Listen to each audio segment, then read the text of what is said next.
Long ago in a distant land, I, Aku, the shape-shifting master of darkness, unleashed an unspeakable evil.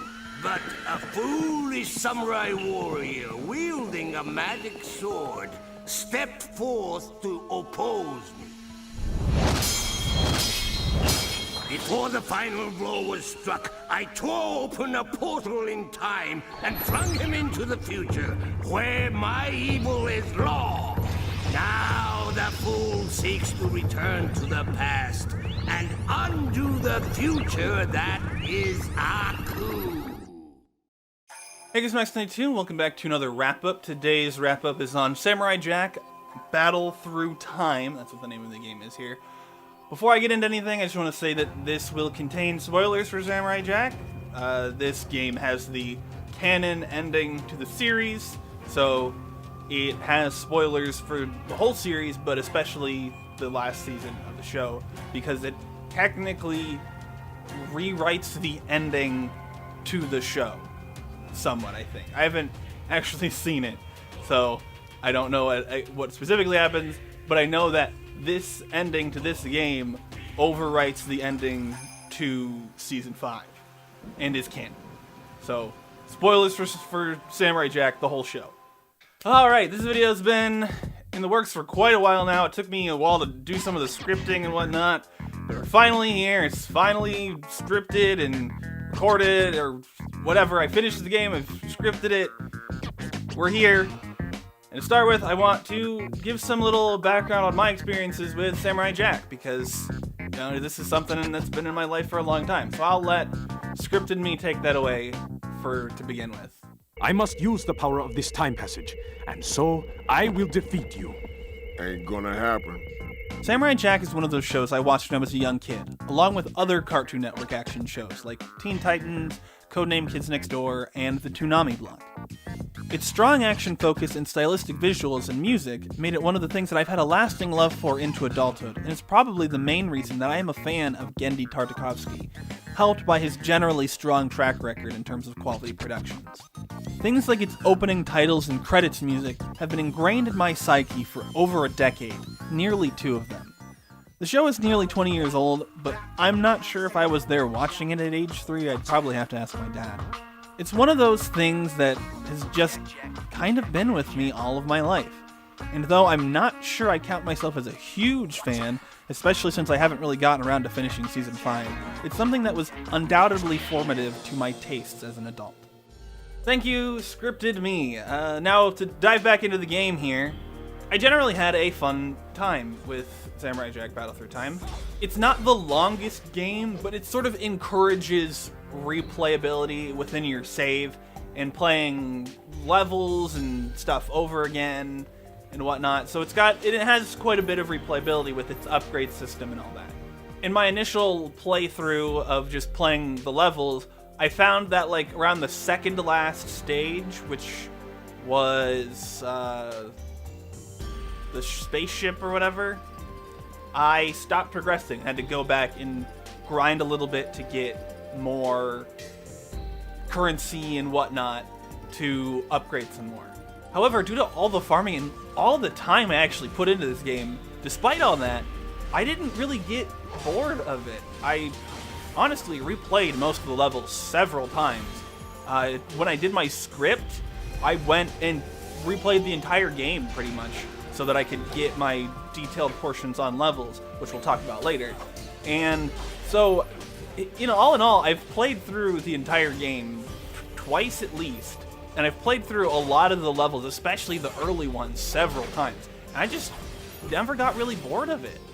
While I was replaying for the scripting process, I finally maxed out the rest of my stuff because I had nearly maxed out my upgrades, but there was like one upgrade that I needed a special item that wasn't on most stages, and so I got it when I was replaying the last stage. But it took a little bit to get there all the way to max level. At least I needed a rare item. It's not necessarily that it drops rare, but it's only on like the last couple levels, and I didn't get footage of that, so oops. As for the gameplay and the combat, this has quite a bit of depth to it. If you go through the upgrades, there's a bunch of combos to unlock, there's a bunch of different types of weapons, each with their own combos and upgrades, and despite all of that, the best weapon is none of them. Samurai Fist has this really OP move, and so when I was running through the game again to get through all the levels to write the script, I didn't use any weapons, because weapons are breakable for most, except for Samurai Jack's sword, his magic sword. All the other weapons are breakable, and so a lot of them are really easy to come by, but some of them are rarer. So I just didn't use weapons, and it's honestly stronger than most other things. It's kind of OP. The visuals themselves can be hit or miss, and I'll go over that in more detail when I talk about levels. Some characters turn out fine, like Jack mostly looks fine except for when he opens his mouth wide. But like Aku, not so much. And it can be a bit hit or miss how well things translated into the 3D art style. But overall, I think this game does a phenomenal job trying to adapt the source material and pay homage to the source material, especially being that this is essentially canon material. It does a really, it's basically, it's made by people who definitely know and care about the series. So, and you can tell from how much effort was put into trying to make it work. Now I'll throw once again to Script and me to talk about all the levels in depth.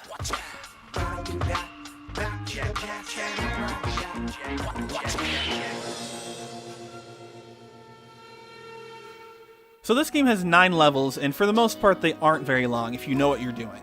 On a first try, or if you haven't upgraded your skills and don't have the right weapons, they may take a bit longer. My best time on most of the levels besides the first one is around 15 to 20 minutes.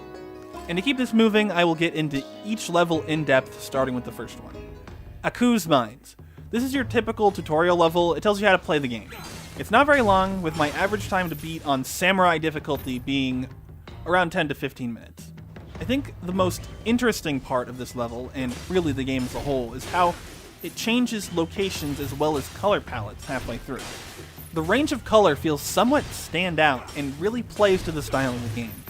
You have the mines section at the start of the level, which is populated entirely by beetle drones, and then the swamp town section as the second half that is populated by robot alligator.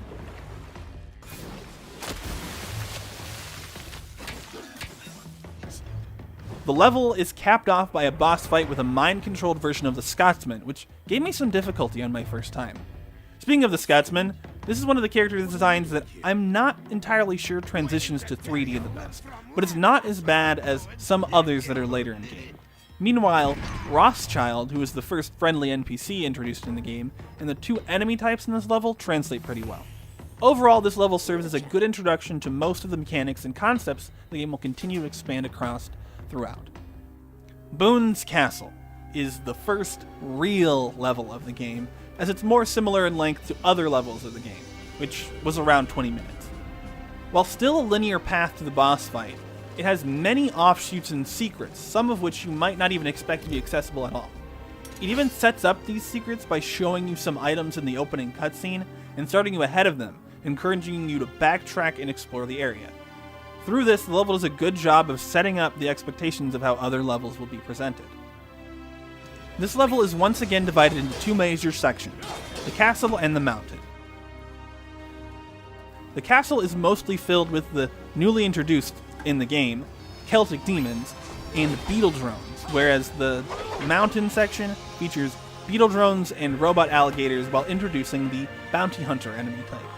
You are also introduced to the Scotsman's daughters as friendly NPCs, and because I missed an area when I first played it, this is where I ran into the Samurai for the first time in-game, who runs the in-game shop. The bounty hunter enemy type sort of looks strange in motion due to it not having its mouth animate, but it still looks fine. The Celtic demons work as well. I think the Scotsman's daughters are fine if you don't look at them too closely. The Samurai, however, doesn't translate that well into 3D, though once again, it's not the worst model in the game. The level ends with a boss fight with 2 very large beetle drones, which is a cool fight with a fun twist to it. This level is a pretty decent one. Cave of the Ancient might be one of my favorite levels. There are a lot of memorable sections in this level, so I think it stands out pretty well against the rest of them. The level starts in an outdoor area, but the majority of the level takes place in the titular cave. There are many traps and secrets in the cave, including a type of secret that seems to be unique to this level, destructible walls. This level introduces 2 new enemy types, skeleton warriors and the recurring mini-boss Demongo. Both of these enemies translate pretty well into the 3D art style. Demongo shows up in most, if not all, of the levels following this part, so part of me thinks he should have made an appearance in the first 2 levels, but that might make the fight get more tedious and make the game feel more repetitive, so I understand why he's not there. The boss fight for this stage is referred to as Ancient King and the Lava Monster on the Samurai Jack wiki. He's a large, bulky rock dude, and he doesn't translate great into the art style of the game. An interesting thing about this boss is he is one of the 2 bosses you can disarm and get their weapon to use for yourself. Overall, this is probably the level with the most exploration opportunities, and potentially the best. Undead Cemetery, as you might expect, takes place in a cemetery. It has a handful of different sections, but all of them are part of the cemetery. There are some offshoots from the main path to explore, but it doesn't feel as much as the previous level. The enemy type introduced in this level is zombies. They are somewhat visually similar to the skeletons from the last level, and as such translate pretty well into the 3D art style too. The boss fight for this level starts with a return of Demongo, but after you deplete his health bar enough, he runs off. After hopping through a portal, you fight the real boss, whom the wiki refers to as the Witch Hag. I haven't fully decided whether or not this character translates well into the 3D art style or not. In some ways it does, but in other ways it really doesn't. In the end, this level ends up feeling a bit too samey because its color palette is very limited through most of the level. But as a level, it's alright. Aku City starts in the sewers, and emerges into a cyberpunk city, and eventually ascends to the rooftops, and then the boss fight of the level takes place on a train. Visually, this is probably one of the most varied color palettes in the whole game, and the level doesn't get too visually boring. On my first time through the level, I remember getting a little stuck on a section where you have to do 2 bar fights in a row, but otherwise I think the gameplay for this level is fine. The new enemy types for the level are the Imakandi and the Shinobi. I think both of these translate visually into the 3D art style pretty well. In terms of gameplay, the Imakandi have an annoying grab move that seems to do at least half of your health and damage, and can just outright kill you in one hit if you don't understand what's happening fast enough, which makes encounters with them needlessly tense, even if you're upgrade to maximum. The boss fight for this level is Josephine and Ezekiel Clench. The boss section starts with fighting each of them individually, interspersed with normal enemy encounters, until you get to the last section of the train, and you have to fight them together. An interesting thing about this fight is that it is the second of 2 boss fights where you can disarm the boss to get its weapon, specifically Josephine in the last section of the fight. I forgot to mention it in my script here, but Josephine translates pretty alright into the 3D art style, but Ezekiel kind of looks bad. However, this level is also a contender for the best level in the game in terms of its variety of locales, though I think it ends up feeling a bit overlong by the time you've finished it. Ruined City comes out from an autumnal forest into the eponymous Ruined City. After entering the city, there isn't much of a difference in color palette of the scenery, and the level takes place solely within the city. There are a few secret offshoots from the main path, but not too many, so the level is relatively linear. The only new enemy in this level, I think, is the Golem mid-boss, and this level has 2 Demongo fights as well. The Golem looks just as good as any of the scenery does because it's basically a building. The actual final boss of the level is Scaramouche, who translates pretty well into the 3D art style. The boss fight is basically damage Scaramouche until he retreats, kill the enemies he spawns, and repeat until he dies. It's an alright fight, if a bit repetitive. Overall, this level doesn't have as much to talk about as the other levels, but it's pretty alright all in all. Snowy Forest goes from snowy to rainy, and then you enter some kind of temple. The whole level is all cool colors, and the inside of the temple is really good looking in terms of color palette. At the bottom of the temple, you enter some kind of tomb that is really cool and have a pseudo-boss fight with a lot of skeleton warriors and one of the daughters of Aku. After you exit the temple, you end up in a very snowy area and cross a frozen stream to the actual boss fight. This level's new enemy is the daughters of Aku, who you fight a few times in the level, and they also serve as the level's boss. They translate alright into the 3D art style, but I don't think they are quite as striking as they are in the show. The boss fight is just fighting all of them at once and is just alright. The level overall is pretty cool with some nice visuals and some decent examples of exploration. Prison Ship is a crashed spaceship in the desert, tilted on its side. There's some nice variance in colors through the 5 sections of the level, from the desert environments that bookend the level to the 3 different color sections you traverse within the ship. The level is pretty long compared to some of the others. In my original playthrough, I had to go back and grind so I could upgrade my skills and weapons, which mostly meant replaying the first 2 levels a whole bunch, but I didn't mind that much. The new enemy in this level is referred to on the wiki as leeches, and they can be devastating if you let them stick around for too long. They are very simple designs, so it's not hard to get them to look good in the 3D art style. You've also got Lazarus92, no relation, who doesn't really translate quite as well into 3D, but it's not terrible. The level's final boss is a spoiler for Season 5, so I'll give you a moment to skip forward a little.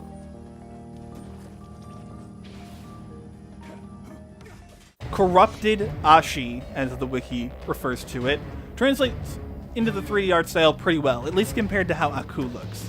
The level has a few secret areas to find if you explore, and while I'm not sure it's as strong in terms of design to the other levels, it's still decent. Aku's Tower is the final level of the game. I also think it might be the worst of them.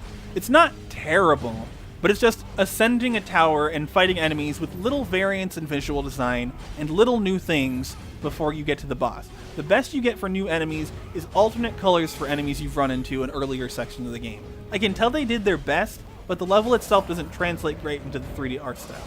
The fire on the walls just doesn't work great visually here. The boss is obviously Aku, and he doesn't translate well into the 3D art style at all, as I've mentioned. The level does work as a decent finale to the game, however. You finally finish off Demongo, and with all the repeating enemy types, and even some of the mini-bosses, it feels like it's recounting your battles across the whole game. The final fight with Aku is pretty decent too, and really feels climactic. It can be a bit difficult on your first attempt. In conclusion, the game really feels like a labor of love from people who care about the series, even if some parts of the levels and designs are more effective than others. You can really feel how much they did their best to translate Genndy's style into 3D, and that really enhances the experience overall. And that's all I have to say about the levels. Back to you in the studio, Max. Thank you, Scripted Me, once again. After beating the game, you unlock like a missions thing. I didn't play too much of it. I played like 1 or 2 of them. And then if you beat the game on the hardest difficulty, which I didn't even bother, you unlock another thing. I can't remember exactly what it is. There's not really much for collectibles. There's these common emblems that there's 50 of them throughout the game. You gotta hit them or shoot them. And if you collect all 50 of them and beat the final level, you get a secret ending, secret cutscene. And this is where the, spoilers start. I'm going to start playing footage of it in the background while I talk about it. The secret ending here, it overwrites the ending to Season 5. I, again, didn't watch it all the way through, so I don't actually know what that ending is. I have to do that at some point. But I think that this really works as a send-off of the series. Like, it's excellent as that, and I appreciate it as someone who's sort of grown up with this through my whole life. Overall, while it's kind of jank and it's not the most standout hack and slash game, it's solid overall, and it's a really, really great piece to play through if you're a fan of the series. A couple pro tips: the samurai fist throwing takes the weapons from the enemies. So, like, if there's a gun character and you throw them, you will take the gun into your inventory. Or, and like I mentioned in the part about the levels, there are 2 bosses that you can take the weapons from at the end of the fight with the samurai fist throw. The other pro tip is that breaking weapons gives you the Bushido Spirit, I believe, upgrade points thing. So I went through a lot of the game hoarding weapons, and I was like, why am I not getting this? Why am I not getting this upgrade points? Breaking weapons, using them to breaking point, rewards you with these upgrade points. So these are two things that I don't think the game tells you very well, if it does tell you at all. So pro tip from me. In the end, I recommend this game, especially for fans of the series.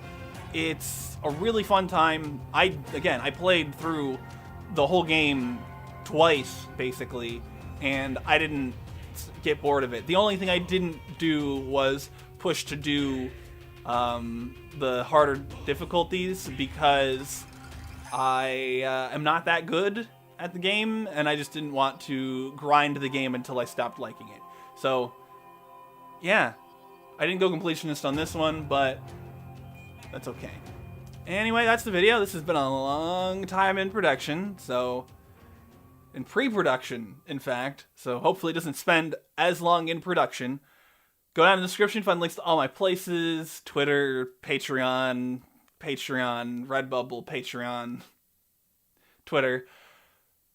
Like the video if you liked it, dislike the video if you didn't. Subscribe if you want to keep with this and other shows. I do these periodically. There should hopefully be another long in production wrap-up coming soon. Hopefully, so look forward to that. Leave a comment. Are you a fan of Samurai Jack? What did you think about this game? Have you played it? Let me know. Leave a comment. Share the video. Do the things. Anyway, thank you so much for watching, and I'll see you next time. Bye. Watch out.